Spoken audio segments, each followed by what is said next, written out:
So I just need to talk loud. Is that what I'm hearing? I do that. I do. My students are telling me I talk loud anyway, so I'll just talk loud, and that's fine. I think it's kind of on, but whatever. Hi, I'm Sean Schmidt from chemistry, chair of the Washurn committee. Welcome to Washurn 2016. I guess this is the 14th year. It's wonderful.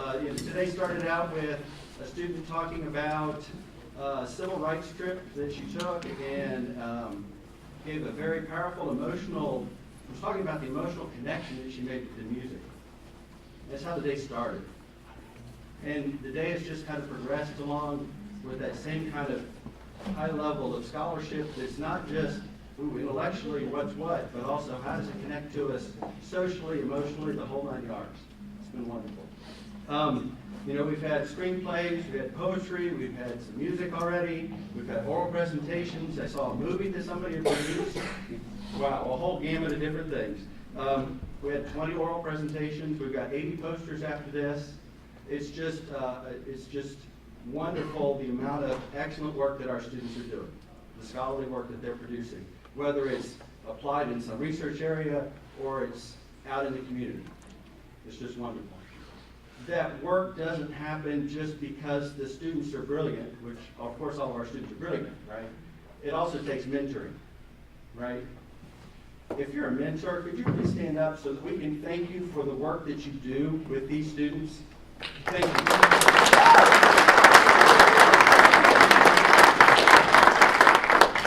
Now, this event that seems like it's going on for 3 days now, but it only started at 10:30 this morning. It'll get done at 5, but that's okay. It doesn't just happen magically. There's a lot of different things that go into it.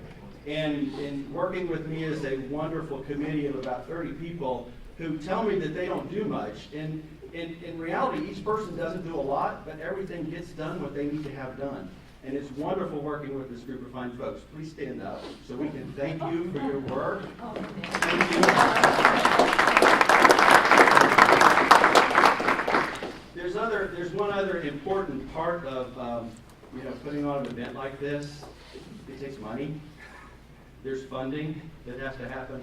On the back of your program, you'll see a whole list of different, the college has been supportive since the beginning, came out of the college, right? Absolutely.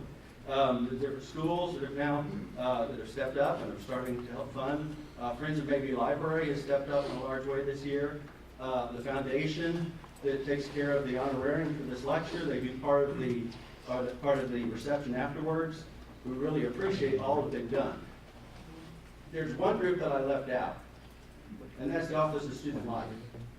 Office of Student Life has been funding our reception since the beginning, and we really and truly appreciate that, except it's not really the Office of Student Life, it's really Denise Ottinger that's at the core of that. I think that's fair to say. And we truly appreciate that quiet mentoring that she does for all of us. Thank you, thank you.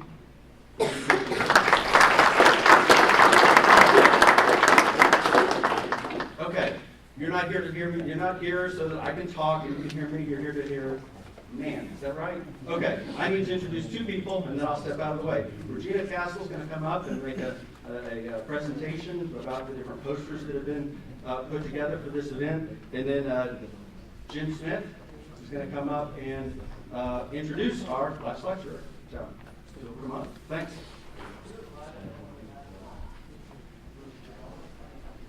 Good afternoon. I teach in the Mass Media Department at Washburn, and I teach a class every spring. It's named Creative Media Practicum. I have to say it slow because we've changed its name many times. And in that class, we put out the Mass Media Messenger, which is our alumni publication, but I also have my students design Apron posters, and then I bring them to the committee, and we kind of look at them and make comments about them, and then we end up picking a couple. And then at this, we always just like to recognize our students for the creative work that they do, and they get involved in other ways too. Some semesters I have them do social media with me, or they design, Facebook messages. And so the Mass Media Department, the students are always a good team. So this year I had two students whose work I thought really stood out. And so, unfortunately, one of our students is unable to be here today, but Amy Frankl is here, and we are very glad to have her. She's a senior mass media major, and she created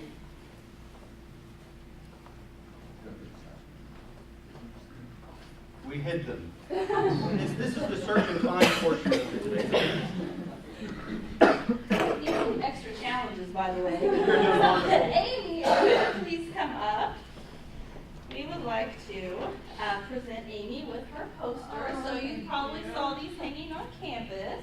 Looks like vacation. So let's go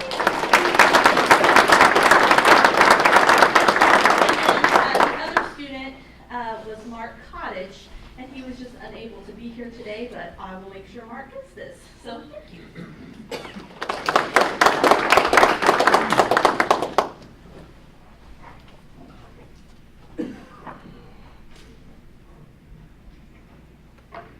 Well, I'm honored to introduce your last lecture. I've known Nan for a long time. But how do you introduce someone who you remember hired you to teach a clinical practice class when you were working on your PhD at K-State, but you can't remember how you met? How do you introduce a human being whose whole personal and professional life can be characterized by the Hawaiian word kilauea, meaning spewing or much spreading? Because like that decades-long continuously active volcano, this person's life and work has been a dynamic and constant eruption and pyroclastic flow of diverse deeds and accomplishments across the spectrum of practice, teaching, and scholarship, producing voluminous social work and non-social work articles for a wide variety of research, journals, generating program manuals, book chapters, book reviews, monograms, local, national, and international conference presentations, and workshops on a topics list that seems endless and as all-encompassing as the human spirit and experiences. A narrative that chronicles agency and organization board memberships, board presidencies, board chairs, professor, interim BSW coordinator, and two-time social work department chair. How do you introduce a person who writes, presents, and publishes poetry, who grows stronger and more resilient, not only from the positive experiences in her life, but from adversity, turning disadvantage into advantage? A woman who, through her own perseverance and single-minded determination, overcame both personal and professional obstacles to be among the best at Washburn. A woman who I consider a kindred spirit and who laid a foundation upon which social workers can create a better world for men, women, children, and families, and for humanity. In the fight for social justice and equality, and yet not be discouraged, but remain hopeful and passionate about the future of society. With all my years of education, experiences, and achievements, they do not come close to the greatness and spirit of her life and accomplishments. And I am humbled by the presence and work of Dr. Nan Palmer.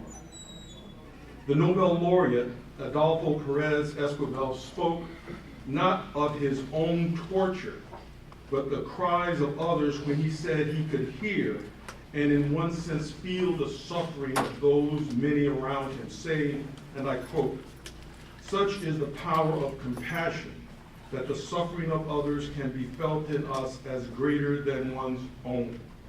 In a world where compassion is sometimes passé and seen as weakness, Nan Palmer was and remains an immense reservoir of compassionate giving, a compassionate woman, a healing, giving social worker who achieved resiliency and effectiveness in her practice by acknowledging the suffering of others as greater than her own, and then translating this sixth sense into the education of her students, the training of her colleagues, into policy and program development and evaluation. Dr. Palmer is a person who I consider an OG, an original gangster social worker, who was there at the beginning, laying the foundation of true social work practice, who did seemingly miraculous work for all of those with whom she came into contact. A time when social work had less encumbrances, was more personal, more hands-on. A time where helping benevolence, caring, and empathy was the aftermath. In the process of educator practitioner, she left no stone unturned, no question unasked or unanswered. A woman who was instrumental in the education of generations of social workers, achieving significant developments in social work techniques, strategies for legal, economic, and social change in her lifetime, who leaves an enduring legacy for the Department of Social Work and its Donna Love legacy. In reading the book Tuesdays with Maury, I found myself wondering, what if every life was valued?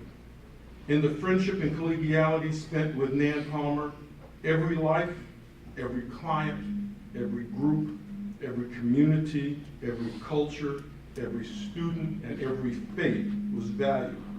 Nan was always there, wherever, whenever, and however she was needed, giving of herself just as Maury did, putting the needs of others before her own. I know her and will remember her as a valued friend and colleague, a person who took much from life, but reciprocated by giving much of who she is and what she learned in service to others. Considering the history of the universe, of time and space, of mountains, oceans, trees, and rivers, our human existence is a mere nanosecond. Thus, there is limited time and opportunity on planet Earth for each of us to make a difference in the lives and be of service to others, and as the Constitution of the United States says in its preamble, to promote the common welfare. So my introduction of Nan, her life, her service, is and will forever be as reflected in the poem, The Fig, by one of my favorite poets, Edna St. Vincent Millay, when she says, "My candle burns at both ends. It will not last the night. But ah, my foes, and oh, my friends, it gives a lovely light." I present to you a truly magnificent woman, humanitarian, social worker, colleague, and my dear friend, Dr. Nan Palmer.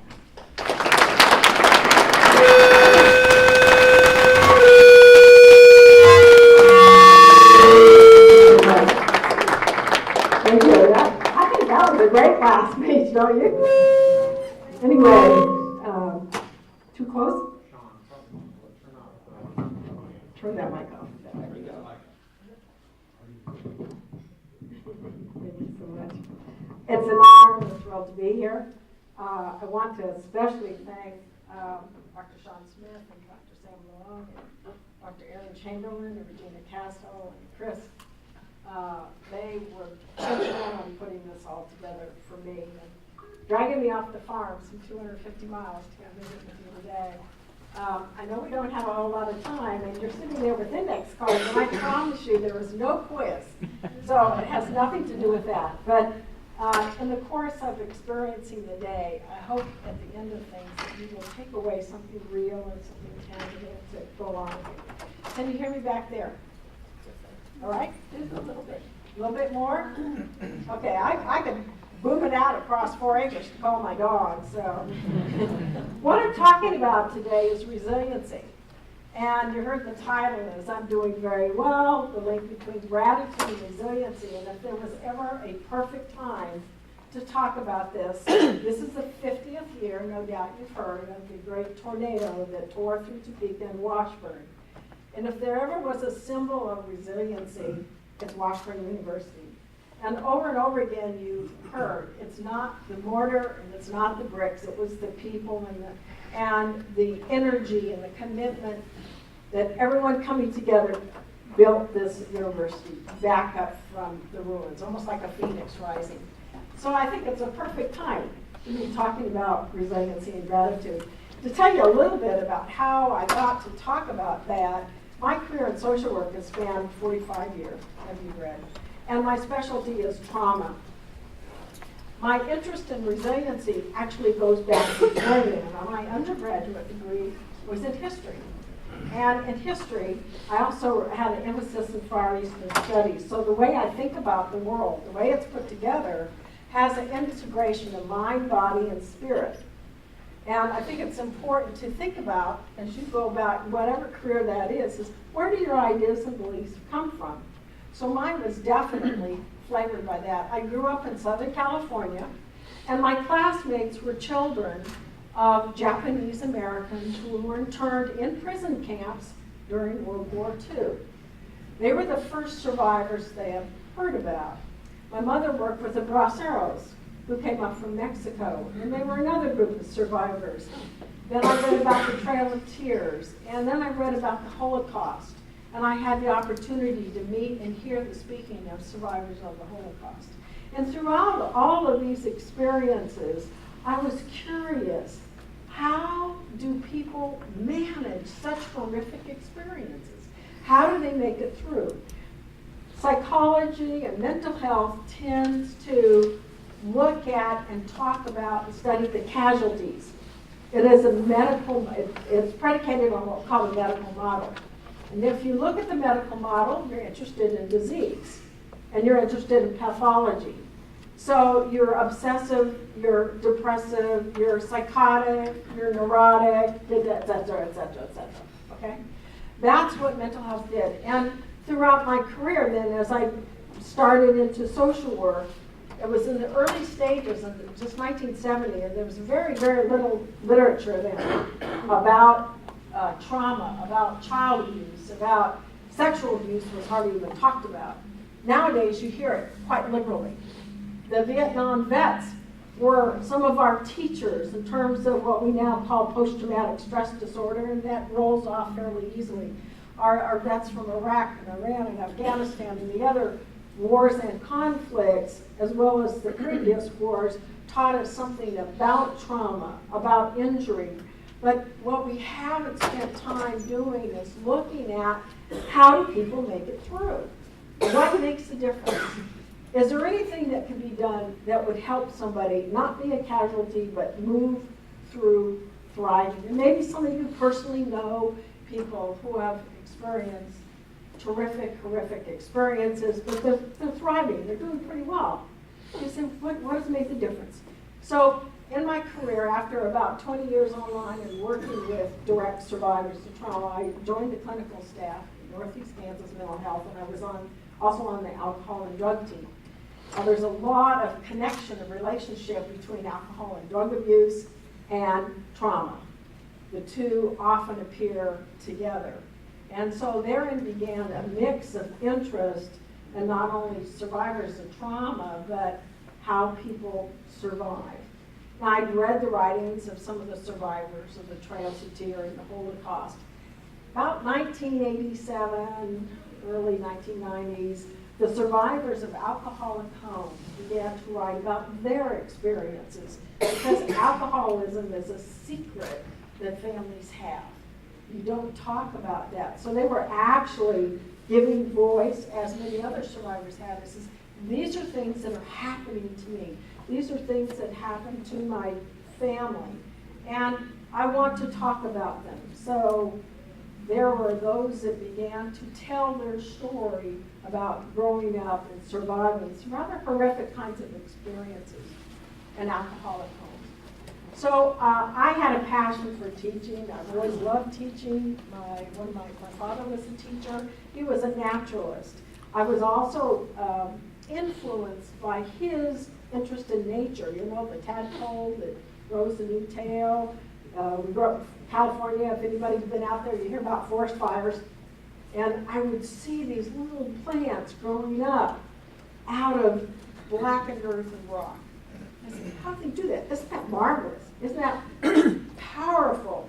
The will to survive cannot be denied for so many people.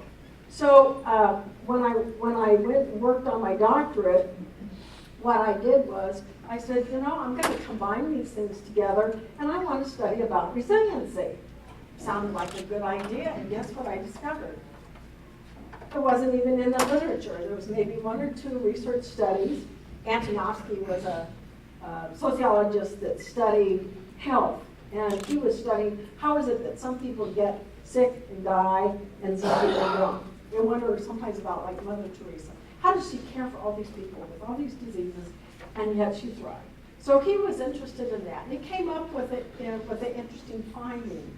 And his finding had to do with a sense of coherence or meaning about life. Viktor Frankl, one of the survivors of the Holocaust, wrote about the meaning of life and how that can help someone pull through or navigate what is horrific. So there was a valiant study, long-term study, but there wasn't a language there to really describe it because our mental health is based on a medical model that emphasizes pathology. So what I had to do was I had to invent a language. And when I invented this language, I drew from science, from my Far East interest in Far Eastern studies, the integration of mind, body, and spirit, all of those things, and I came up with what I call the differential resiliency model. And we don't have time to talk about that today, but if you Google my name, Nancy Palmer, resiliency, it'll pop up. It's out there in a PDF, I guess, for immortal, I'm immortal. But what I did was I came up with descriptive words of trying to describe resiliency as a process. We don't just get resilient. You know, when you get injured, it takes time to heal. You know, if you have a setback, it takes time to get through that. And so I think our mental health needs to really include or hold the opportunity for disintegration and regeneration or dismantling and rebuilding. And so I came up with a spectrum of 4. And at one end was what I called anomic survival, anomy from the Greek word lawlessness. Maybe you know people like that. They live, quote, by the seat of their pants. They're in crisis all of the time. They go from one crisis to another. There's often violence. There's often drugs. They struggle just to make it through the day. You know people like that? Anybody know people like that? I do. Okay, so that's one end of the spectrum. At the other end of the spectrum, I described what I call flourishing resiliency. And this is a kind of resiliency in which people are living in nonviolent ways. They're not resorting to alcohol or drugs to cope. It's manageable. But some of the most important findings I saw and came up with was that people who were thriving or surviving had a sense of connecting with other people. They had an ability to connect with other people in some way. And they had a sense of being able to ask for help, to reach out, and to be able to use help. And the last thing, they had someone who was steadfast. Could be a teacher, could be a coach, could be a grandparent, an aunt, somebody who wasn't even related. Somebody who believed in them, who was there, who was steady. So having someone steadfast. And the last attribute was having a sense of something higher than oneself. Now for some people, that was some sort of spiritual or religious practice. For other people, it was just a sense that, you know, this world is bigger than I am, and I can't do this by myself, and I need help, and I need to reach out for help in some way. And so I'm going to do that, and I'm going to use the help that was given to me. So those kinds of traits about resilient people, I think, are critical. Okay, so that's interesting. What's the connection with gratitude? Well, what does it take to ask for help? Anybody ever ask for help? I have. Nobody else? Yeah, come on. Yeah, I know you have. When you ask for help, it's hard to do sometimes, isn't it? I think sometimes because in our culture, you're supposed to be this rugged individual, and you're supposed to put, I mean, we have a whole legacy of a certain philosophy that sometimes permeates American, Western American thinking. But the ability to reach out for help is important.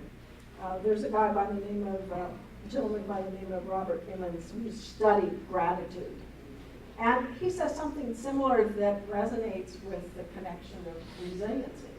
And that is when you express or experience getting help or receiving, there's something very powerful in that because it helps you reach beyond yourself.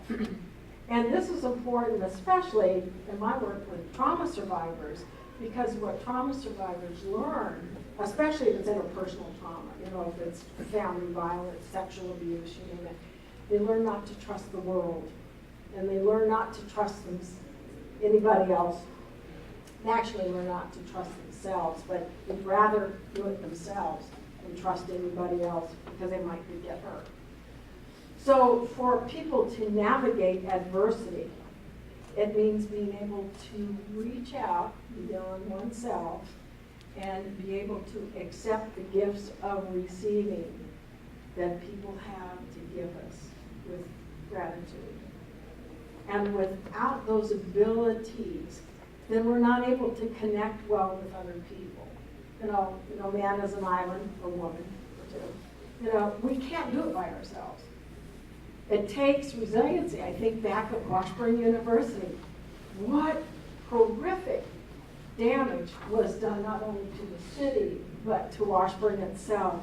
And yet people pulled together, didn't they? They worked together, and they survived some pretty tough conditions. Those of you that survived the rebuilding of Morgan Hall, maybe that is a little bit closer to home. But you get the idea. Your life is disrupted. You're disrupted. You need some sort of anchor. So going beyond yourself is important in order to get those gifts and receive so you can get what you need. There's a word I use, and it's called reciprocity. In other words, a lot of times survivors, they're good at giving or taking care of other people. That's one of the challenges we have in social work. Everybody wants to help everybody. I used to give an assignment that says, now you have to have a project where you're working on yourself. And I'm not talking about therapy. That's not what we're about here. But just some small self-improvement goal. So they might say, well, okay, I want a little time to myself. And I'd say, well, what time is that? Well, can I have 15 minutes a day to myself? And I'd say, how are you going to get that? And you know what? The hardest thing that came up, I have a hard time saying no, and I have a hard time asking for help. I'd rather do it myself. Okay? So those of you, even if you're not in a helping profession, in your career, somewhere along the line, you're going to need help. Or it's wise to ask for help. Now, how do I practice that in my career, in my life? When I started out, I was supervising a protective service unit. We dealt with life and death every day. We had to do that. And that's tough stuff, and it's tough work. And you hear the stories in the media about the social workers, which unfortunately really skews the picture of what it is that we do. So as some sort of inspiration one day, I said, I'm going to give you gold stickers. Now, remember the stickers you got when you were kids? I don't know, do they still do that? And gold, anyway, I said, okay. So I write a little thank you with a gold sticker. Well, guess what? Pretty soon I started seeing gold stickers on the telephone. And they like them. Why? Because it makes us feel human. It makes us feel whole and appreciated and like a person beyond the job that we do. And that was one of my first forays. And when I was at Washburn, one of the things that I would do is that I would send little thank you notes. Not an email, not a text, it's a real card saying thank you. It might be to the bookstore, it might be to a librarian, it might be somebody who was unseen, who did something to help me do my job better. So that expression of gratitude keeps me going, I can't do this by myself. And Jim, you gave me such a wonderful, wonderful talk. I thought, oh my gosh, I did all that. But I didn't do that by myself. I had people there. So I did that with my students. I would write them poetry or I would tell them stories. I didn't do it for extra credit. I didn't connect it with a grade. I wanted to connect with them as people, as valued people that mattered, because I couldn't do what I love without the students. Like fellow colleague professors, you couldn't do what you love without the students. But then they couldn't do what they want to do without us. It's a mutual society. So I know we're kind of running out of time here, and I want to save a little time for Q&A. So you've been sitting there with the cards, okay? I'm going to issue an invitation to you to practice your gratitude and resiliency, even if you don't know already. Not a text, not an email, but something real, a card that you can hold in your hand. So we're going to take 2 minutes before we have Q&A, and I invite you to write a little thank you note to somebody who's made a difference, made a difference today. Write a thank you note to somebody who's made a difference, and make a commitment to send it, mail it, and give it. So that when you walk out of here, it's not just, oh, that was interesting, blah, blah, blah, or I wish it'd be over so I could have the Indian food up. Whatever it is. But to take a minute to do something real.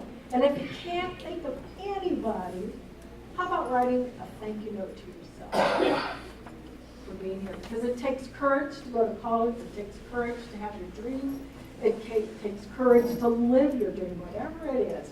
So I'm going to give you 2 minutes to write a thank you, and my hope is that you will actually do something with a real card in a real way to somebody, and then we'll open it up for Q&A.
Okay, we're just going to take a few more moments and then we'll bring up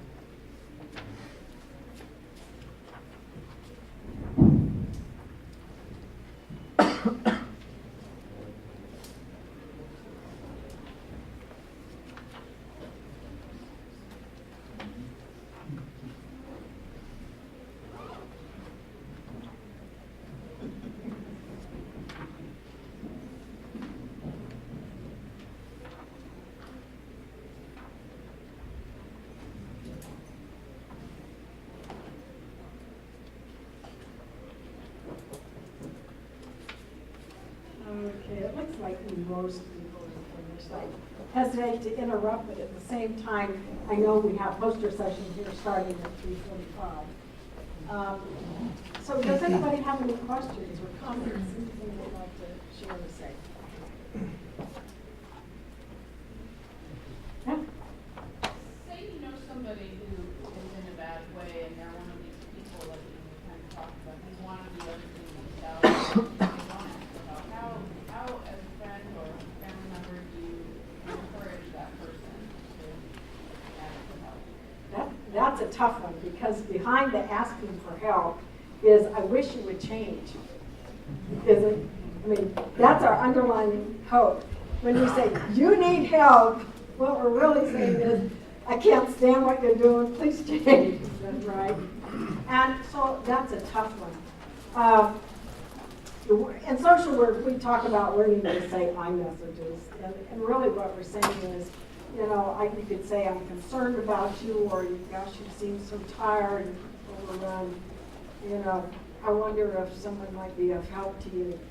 The significant thing is, though, you can't make them help, because there's a Grand Canyon leap between this is what my situation is now, and I don't know what that is out there. If I change, I know what this, even if I'm suffering, I know what the suffering and all this stuff is about. If I do something different, I don't know what that is. And that takes enormous courage. You know, sometimes being steady yourself and clear about your life and taking care of yourself is really one of the best things you can do, even though it's very, very hard. I mean, we all know, and I do too, of people in life that struggle, that suffer. But being steady with yourself and taking, your first job is to take care of you. You know, and you could encourage that, you could support that. But once you do that, then you have to let go. Because somewhere along the line, they have to find that path, and we all know. Sometimes it takes a horrific thing, and it's painful to see someone that's headed for disaster. It's just painful. So you can do what you can, and then you have to let go, and you have to step back and say, but I need to, you know, it's the old thing about put the oxygen mask on first. I mean, there's good reasons for that. But being clear and steady with yourself and taking care of yourself is first. Okay? And trying to be steady, but not get caught up in their whirlwind in this world. Because you can get pulled right down with that. And then you've lost you, and then you've lost, right? I don't know if that's kind of a short answer, but that's it in a nutshell. Yes, right back here. What you said about help really resonated with me when I was going through the trauma of the loss of my wife. When my kids were little, people wanted to help, and I saw that as a weakness on my own, but I also didn't want to impose on anybody. I know everybody's so busy, and so I didn't want to add a burden to them. And what I learned through that process is they desperately want to help. They want to do something to help, and it was a kindness to allow them to help, to take up some of my burden. It took me a long time to realize that. That's a tough one, and I appreciate you sharing that, because when you're in grief, and especially if you're a parent or responsible for other people, you want to be there and you want to be steadfast for them. And people often feel at a loss of what to do. They might say, can I help? We've probably all been there. And it's like, I don't know. And they may not be there at that point, but being present, being steady, can be a real important kind of thing. Somebody that's going through a terminal illness, that's another really tough one. And sometimes I've just sent notes and saying, I'm thinking of you. I'm here. I'm thinking of you. Sometimes that's all you can do. But remember, I was talking about the steadfastness. The worst thing that you could do, and we know this from torture and war, is isolate somebody. That's one of the first things they do. In prison, if you're acting out, they isolate you. In war, they isolate you. When you're in a home where there's trauma and alcoholism, and one of the punishments is to isolate you. It's very powerful, isn't it? So thank you for sharing that. Any other comments or questions or anything? Oh, good. Well, also, I want to close because we're almost out of time. But again, I want to thank the committee for inviting me. I thank Washburn University for its perseverance. The 50th tornado is really just a testimonial to the kind of vibrancy that we have right here in this room today. And I thank you for your time and for coming and getting the chance to visit with you. Thank you very much.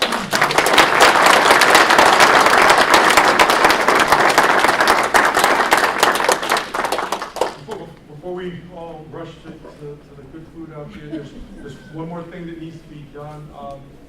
There is a little honorarium that the Washburn Foundation gives to the last lecturer.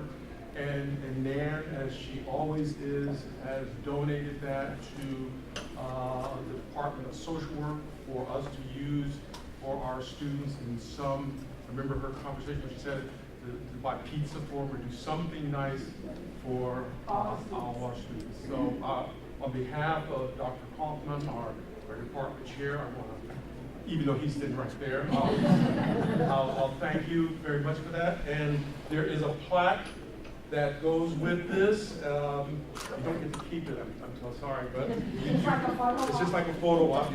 There is your name right here with the date. So there that is, Nan, and thank you for coming. Thank you very much.